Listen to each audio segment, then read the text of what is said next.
ఉత్తరప్రదేశ్లో జరుగు ప్రయాగరాజ్ మహాకుంభమేళాకు ఆంధ్రప్రదేశ్ ప్రభుత్వం ఏ విధంగా ప్రోత్సహిస్తుందో మేము కూడా ఏపీఎస్ఆర్టీసీ తరఫున రావులపాలెం డిపో నుంచి 4వ తారీఖున ఒక 3 బస్సులు, 8వ తారీఖున ఒక బస్సు, 18వ తారీఖున 2 బస్సులు పంపించటకు ప్లానింగ్ చేస్తున్నామండి.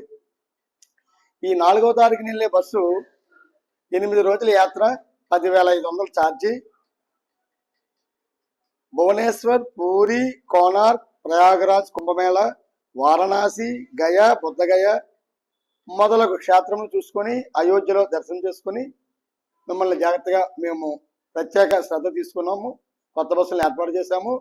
అదేవిధంగా ఈ భక్తులకు భోజన వసతి, ఉదయం టిఫిను, మధ్యాహ్నం భోజనం, సాయంత్రం టిఫిను, వంట మనుషులు అదే బస్సులో మీతో పాటే వస్తారు. వాళ్ళు మీరు దర్శనం చేసుకుని వచ్చేలాగా వాళ్ళు ఆహార పదార్థాలు తయారు చేస్తారు. అదేవిధంగా మనం 8వ తారీఖుని పంపించే బస్సు 12వ తారీఖుని ప్రయాగరాజ్ మహాకుంభమేళా దగ్గర పౌర్ణమి రోజున ఉంటుంది. కొంతమంది భక్తులు కోరిన మేరకు 8వ తారీఖుని ఏర్పాటు చేయడం జరిగింది. మరియు 18వ తారీఖున ఏర్పాటు చేసిన బస్సులు మహాశివరాత్రి 26వ తారీఖున కాశీలో ఉంటుంది. కొంతమంది భక్తుల కోరిక మేరకు 18వ తారీఖున 2 బస్సులు ఏర్పాటు చేశాము.